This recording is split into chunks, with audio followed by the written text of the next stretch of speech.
ছবি তুলে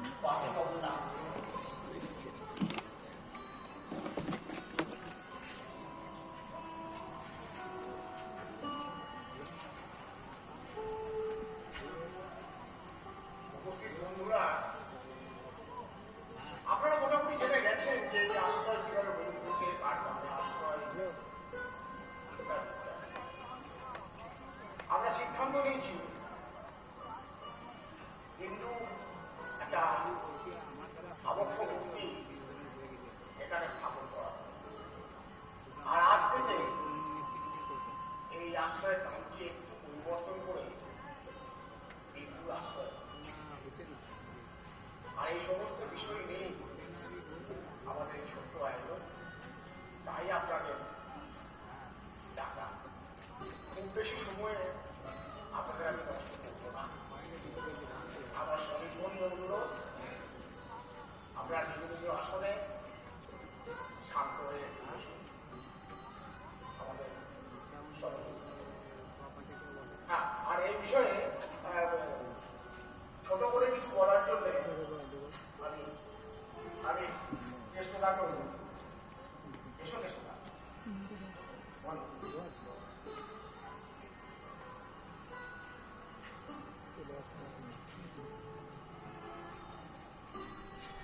আমি আর কি বলবো, আসলে আমি এতজন লোকের সামনে কিছু বলতে পারি, তবে বিন্দুর কাছে আমরা সবাই আজও না থাকলে আমরা এই বৃদ্ধ বয়সে সমস্ত রকম প্রতিকূলতার সামনে রেখে আজ একটা পরিবার নিয়ে বাঁচতে পারি।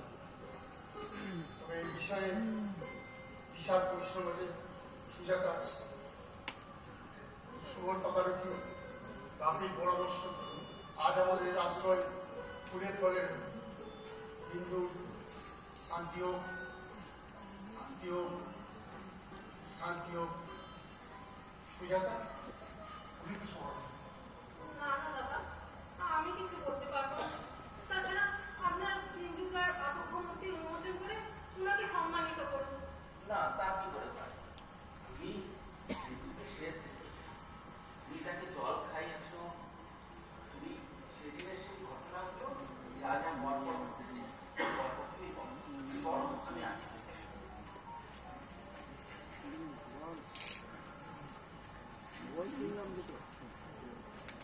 সেদিন রাতে কেউ খুব কাশছে। সে কি চোখ বন্ধ কর কাশি। কিছুক্ষণ অপেক্ষা করার পর মনে হলো যাই একবার বাইরেটা গিয়ে দেখে আসি। তাই ওই লণ্ঠনটা নিয়ে বাইরে বেরিয়ে দেখলাম একটা মানুষ বসে বসে হাঁপাচ্ছে, আর মনে হলো যেন একটু জলের জন্য ছটফট করছে।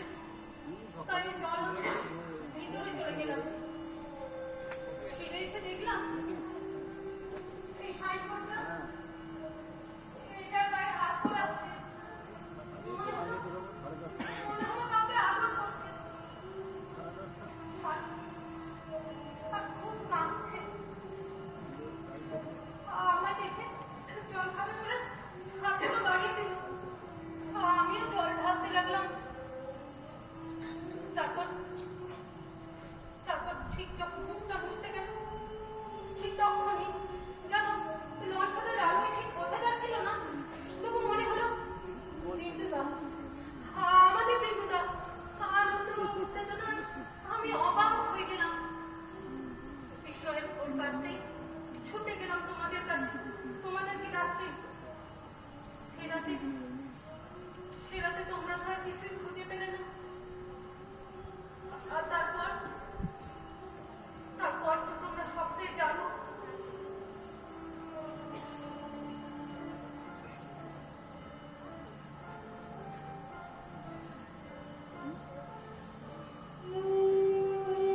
আজকের দিনটা আমাদের কাছে অমূল্য।